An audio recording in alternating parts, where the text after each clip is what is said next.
Good morning sa inyo lahat mga tol. Andito ulit tayo ngayon sa Viajero Motor Sales Incorporated. Siyempre dito lang yan located sa J. Catolico Senior Avenue, Lagao, General Santos City. So tara mga tol, silipin natin ang ating motor na feature sa video na to. So yun mga tol, no, gaya ng ni-request ng ating isang subscriber sa ating YouTube channel. Well, eto na ang iyong request, ang Kawasaki Barako 3. So ito po ay fuel injected na. Silipin natin ang kakayahan ng motor na to at syempre yung kanyang updated price ngayong 2023. Let's go!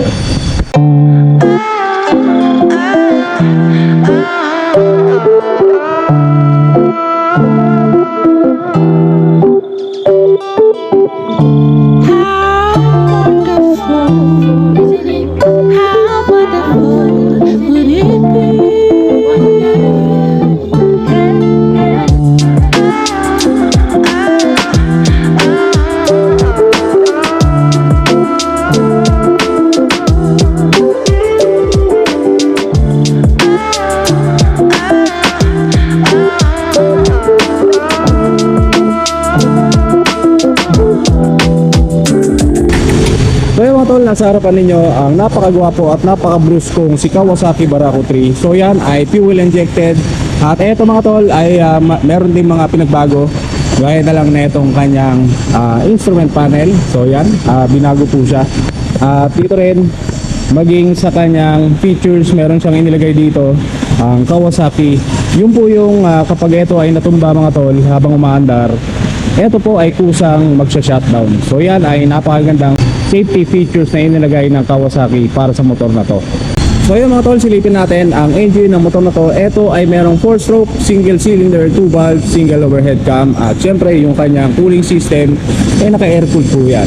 So goods na goods, etong Kawasaki Barako 3 175, ayos na ayos.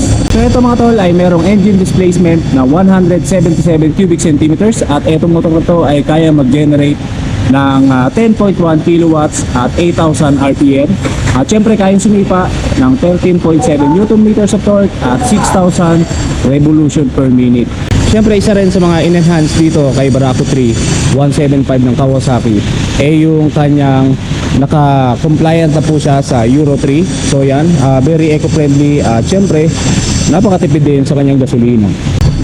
So isa rin sa mga binago dito sa Kawasaki Barako 3. Ito mga tol, yung kanyang chain sprocket. Sa bago ngayon meron siyang 40-40 at doon naman sa luma nating Barako meron lang siyang 33 na ngipin. So yan po mga tol ang kanyang chain sprocket.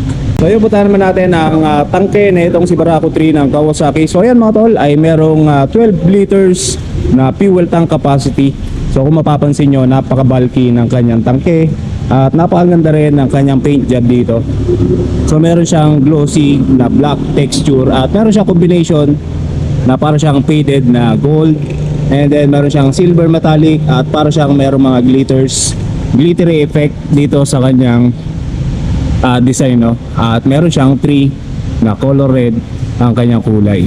Then ang kanyang fuel consumption, syempre ang kiniklaim ng Kawasaki para dito kay Barako 3 175, sa kanyang average fuel consumption ay naglalaro lang sa 54 to 57 kilometers per liter. Pero gaya na sinabi ko sa mga previous vlog na ating ginawa, depende pa rin sa throttle hobby ng rider na gagamit ng mga motor na ating nare-review. Naman natin ang harapan na itong motor na to. At kung yan mga tol, mapapansin nyo, napakalaki ng kanyang ulo dito. At para siyang mayroong visor.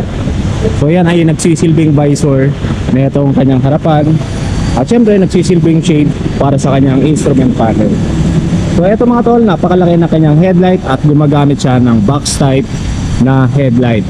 At eto ay merong halogen bulb na ilaw. So yan po ay napakalakas maging sa umaga at syempre lalong lalo na sa gabi. At sa kanyang signal light naman, syempre naka bulb type din. At ang kagandahan dito sa kanyang signal light ay flexible. At goods na goods po yan mga tol para iwas bali at sagi kapag ito ay nakapark or maraming tao ang nakapaligid dito sa motor na to. So dito naman tayo sa kanyang front fender.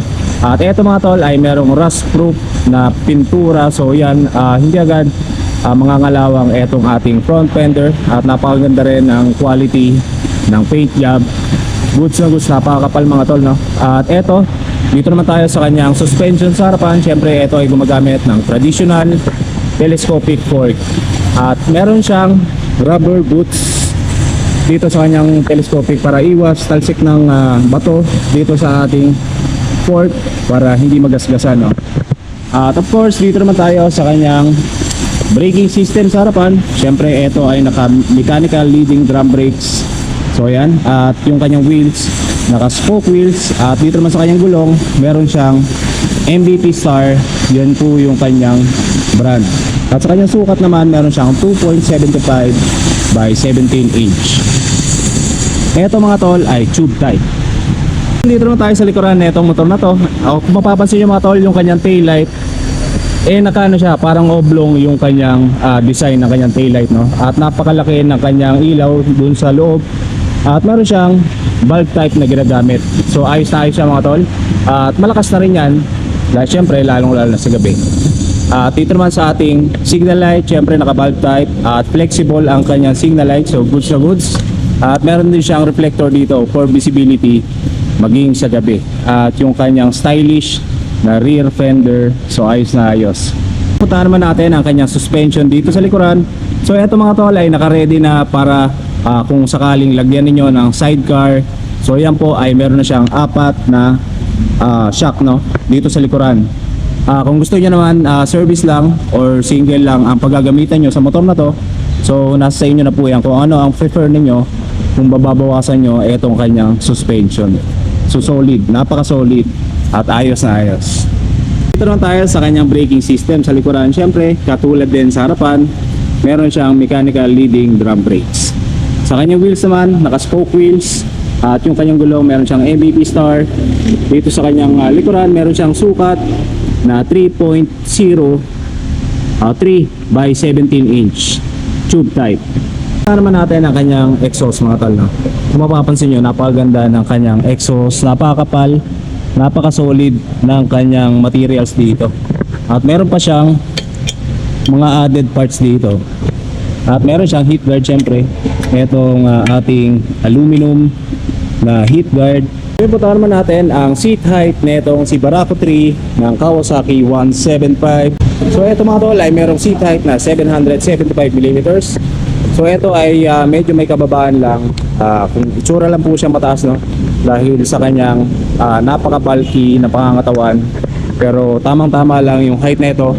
Para sa akin ang height preference para dito sa ating Barako 3 Kawasaki na 175 nasa 5'4", 5'3", kayang-kaya itong motor na to. At syempre meron siyang timbang na 132 kilograms. Ikaw naman ay short rider at ikaw naman ay eksperensyado na rin sa pagmumotor. Well, kayang-kaya mo pa rin i-manage itong si Kawasaki Barako 3 175. So yun, puntahan natin ang kanyang instrument panel. At ayan mga tol, mapapansin nyo, napakaganda ng kanyang instrument panel. Very visible yung kanyang mga details at yung kanyang mga indicators dito nasa gitna. Dito naman yung ating speedometer and odometer. At dito sa kabila meron siyang fuel gauge indicator. At dito sa gitna yung high beam indicator, neutral indicator, left and right turn signal indicator. Siyempre sa ating key system, ito ay gumagamit ng traditional key at wala po siyang shutter lock. So mas maganda sana kung meron siyang shutter lock katulad dun sa TMX na 150 ng Honda. So dito naman sa kanyang handlebar, meron siyang upright position at eto mga tol ay naka-glossy finish ang kanyang handlebar. So eto ay naka-upright. So very relax ang inyong pagupo at pagmaneho dito sa ating Barako 3 Kawasaki. So dito naman sa ating switches sa kaliwa, meron siyang high beam and low beam, meron din siyang hazard light. So ayan mga tol, napakalaking bagay niyan at magagamit natin yan for emergency. Etong ating hazard light. So meron siyang left and right turn signal indicator at yung ating busina. So dito naman sa kabila, maliban dito sa ating ignition starter, wala na pong special dito sa ating switches. Maliban sa ating ignition starter mga tol, syempre meron din yung kick starter. So yan ay napakalaking bagay para sa isang motor na katulad nito, walang voltmeter. So yan ay kapag na-lobat ang inyong battery at nasira ang inyong ignition starter, so mapapaandar mo pa rin etong si Barako 3 na Kawasaki gamit ang ating kick starter. Sa kanyang overall dimension, unahin natin sa kanyang haba, meron siyang 2010 mm at sa kanyang lapad naman mga tol, meron siyang lapad na 780 mm at sa kanyang height, magsisimula po yan dito sa kanyang gulong sa harapan papunta sa kanyang side mirror, pero wala pa po siyang side mirror dahil hindi pa siya activated o hindi pa nabibili. So ito mga tol ay meron siyang taas na 1065 mm. Sa mga nagtatanong ng presyo na itong Kawasaki Barako 3175 na fuel injected, so ito mga tol ay meron kabuang presyo na 104,000 pesos. Syempre kapag installment ang inyong applyan dito sa motor na to, meron kayong minimum down payment na 12,000 pesos at depende na yun sa inyo kung tataasan ninyo ang inyong down payment para mas less ang inyong monthly amortization na babayaran para dito sa ating napaka-brusko at napakagwapong si Barako 3 175. So sa kanyang 12 months mga tol na installment, meron kayong 9,636 pesos at sa kanyang 24 months naman, sa kanyang 2 years, meron kayong 7,018 pesos na monthly amortization. Sa kanyang 3 years naman, meron kayong 4,492 pesos. Siyempre with rebates po yan kapag maaga kayo nagbayad para dito sa ating napakagwapo at napakabrusko na Kawasaki Barako 3 175. So yung mga tol, sana nagustuhan ninyo ang ating feature sa video na to at syempre dun sa nag-request ng motor na to, ayan na po ang iyong kahilingan. At yun mga tol, kung gusto nyo mag-avail, dito lamang po yan matatagpuan sa Viajero Motor Sales Incorporated, located lang sa J. Catolico Senior Avenue, Lagao, General Santos City. So yun, magandang umaga sa inyo lahat, ride safe and peace out.